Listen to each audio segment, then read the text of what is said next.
Hello friends, welcome to another week's Q&As.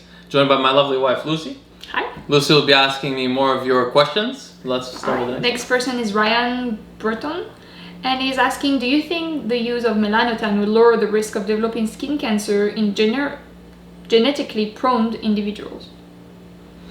Interesting. So I've actually looked into this because I heard that a couple of bodybuilders thought that taking Melanotan 2 caused their skin cancers. So bodybuilders get skin cancers all the time for a couple of reasons. I mean, probably a lot of reasons. But the main reason is because they have insulin-like growth factor at a high level all the time. And melanomas are very responsive to insulin-like growth factor. In fact, they're the most insulin-like growth factor. Let's just say IGF, it's a mouthful. IGF-1 stimulates most cancers, but the cancer that reacts the most to IGF-1 is melanomas, skin cancers. Really? Yeah, so bodybuilders get it all the time, but a couple of them said that they thought they got it from melanotan. So I checked it out. There are 4, if I remember correctly, case reports so far of doctors that published not studies, but like case reports of individuals that went to them claiming they used melanotan 2 for like 4 weeks and they did develop skin cancers. So it definitely does cause skin cancers.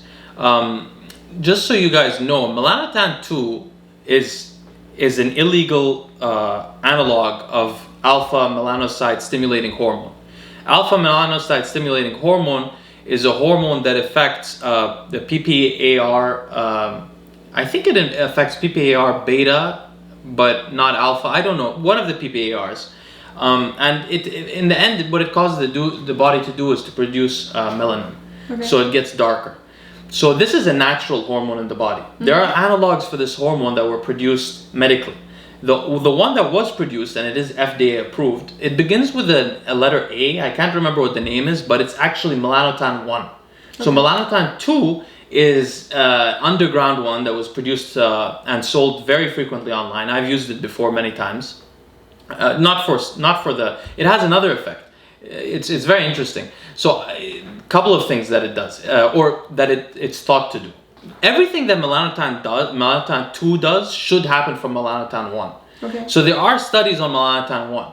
So one of the things that it does is it seems to have antioxidant effects. So this is why I always take it. I thought it had antioxidant effects. And the thought was, before these few case reports came out, the thought was that it would prevent skin cancer because of this antioxidant effect, not because it makes you darker necessarily. It does improve photosensitivity. The reason why it's FDA approved is there are certain people that have a condition, I forgot what it's called, but they're photosensitive. They go out in the sun and they burn immediately. So melanotan 1 was FDA approved to deal with those people. And it does work for them. Okay. And it has never been shown to cause melanomas in vitro or in vivo, ever. However, the melanotan 2 has. So I don't know what the difference. I think it's because more people are taking the melanotan 2. Nice. The melanotan 2 does cause some skin defects. What it causes is pigmentation. Like you may have noticed this on Lenny. I don't know if you noticed when we saw him. Yeah. It may go away after a few years, but it will cause skin. So you get really dark when you're on it, and then eventually you start getting spots that have no pigmentation, right?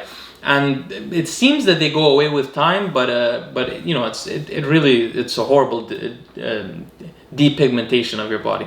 But anyway, it has a couple of effects. So it has an antioxidant effect. It definitely stimulates blood flow to the extremities. So it can be used like Viagra or Cialis. Very effective for that.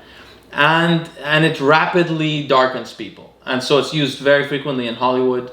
You don't have to go in the sun. You barely have to go in the sun. Really? Yeah, it's crazy. You could, by the way, you could turn brown from this. Like, you'd be shocked. Yeah, I know. Yeah. But no, you could look like you're Indian or you're. Really? Yeah, you could completely change colors. You could. So Lenny, have you ever seen those? I ever shown you a video of Lenny when he was very dark? Yes, you did. Yeah. You see how dark he got? Like, you couldn't tell he's a Caucasian. Oh, I thought it was because of Florida. Yeah. No, that's true. Yeah. So you can get really dark. So basically, the short answer to your question is it will not protect. I mean, theoretically, we could have thought that it would protect you from melanomas, but because of the antioxidant effect. But there's theoretically, if I remember correctly, there's theoretically a reason why melanotan 1 could cause melanomas, because it could prevent the melanomas from being recognized by the body. through some complicated chemical process. So there's a couple of nobody knew, but now we know it does cause cancers in some people. I mean, like for example, Tony Huge got skin cancer, and he believes, from what I heard, he believes that it's from melanotan. Interesting. Although obviously he has high IGF-1. Yeah. So if you don't know yeah, exactly. When a bodybuilder gets skin cancer, it's the first thing is your IGF-1 was high. I mean, IGF-1 raises when you eat protein. Forget about the fact that you go weightlifting. Forget about the fact that you take anabolic steroids, that you take growth hormone, which is directly upstream to IGF-1, that you take insulin, which is also upstream to IGF-1. You know, all of these things, if your IGF-1 is high, you're going to age quickly and you're going to get cancer. Those are the two things. And if they're not directly related. So you cannot get cancer, but you'll still age much quicker. The more your insulin growth factor, and this is the growth longevity trade-off that I talk about so often. So anyway. So I have a question. If you're genetically prone to skin cancer, what can you do, basically? This is a great question. So by the way, guys, I do a detailed genetic analysis on cancers in my report, which is different for every person because there's so many gene variants that relate to cancer, because cancer is not one thing. It depends on like the body part you're talking about. They're completely different gene variants that are related to them. I mean, there are actually some clusters of variants that relate to certain cancers. So for example, prostate cancer, breast cancer, those ones, for some reason, they cluster together. Really? Yeah, I guess because they're hormonal cancers. They're dependent on hormones. So women that have estrogen causes the... But anyway, so the point is I do like a very detailed analysis on cancers in my detailed genetic analysis report. However, I particularly look at skin cancers. So there's one famous gene variant that everybody knows about, which is the MC1R variant, which is related to redheaded people. You guys may be surprised to know I'm a redhead. No, really, I have that redhead gene, but it doesn't look like it at all. A couple of red hair. Yeah, I have red hairs on my beard, but I have the redheaded gene variant, and that makes me more sensitive to skin damage from the sun and much more likely to get a melanoma. And there are several other gene variants. There's some most of them have phenotypes. So if you have this gene variant, you, for example, will freckle more and you'll get melanomas more, or you'll be redheaded and you'll get melanomas more. So it's visible. So by the way, were you asking about genes? Yeah, I was asking like what can you do if you're genetically predisposed to skin cancer? But so basically, the first thing you can do is find out if you're genetically predisposed. Yeah, of course. You can't really know from your family.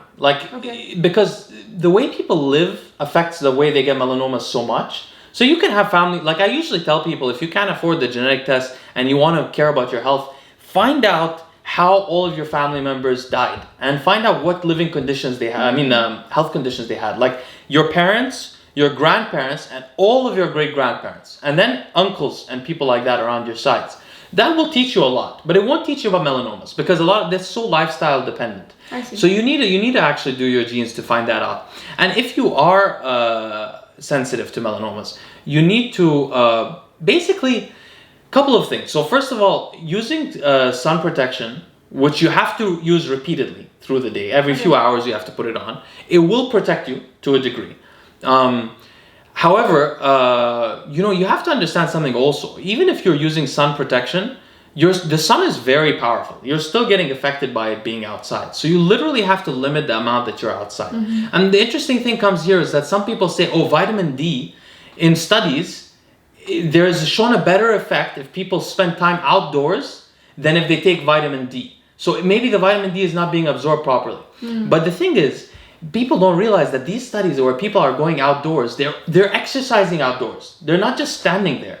Right. So this is a statistical thing. You have to understand statistics when you look at a study to say what kind of variables may be hidden in here, where going outdoors is a proxy variable for exercising. So exercise has a huge effect on health. So you don't need to go outside to get your vitamin D, is what I'm trying to say. And if you do go outside, use sunblock. And also, by the way, guys, you should really avoid the sun just for the how you look when you age, because the reason why the sun causes darkening of skin is the same reason why it causes wrinkles. Whenever your skin darkens significantly, which unfortunately happens to me no matter what, because I'm in California, I'm barely outdoors, but I'm constantly getting darker. when I lived in London, I looked almost Caucasian. Now I don't look Caucasian. I look like a desert Arab. You know, so I look like somebody. But it's because the sun is so powerful here, and the sun is not created equal everywhere. So, for example, in Australia, like 1 out of 3 people get skin cancer. 1 out of 3. That's crazy. Australia has an ozone problem. So, and I believe that California has a similar problem because I notice that the sun here is much worse than any other place I've lived in. I've lived in some hot places before, but I never had that kind of feeling of burning. Now, maybe because it's dry here, so you feel it more, but I have a suspicion about that. So the thing is, in general, what I'm trying to say is though, when you get darker, your skin will wrinkle. So if you are tanning to look better, you're literally trading off your present for your future. You're gonna look worse, and you're gonna look slightly better in the present. You know what I mean? Interesting. So anyway, thank you guys for listening, and we'll see you guys next time.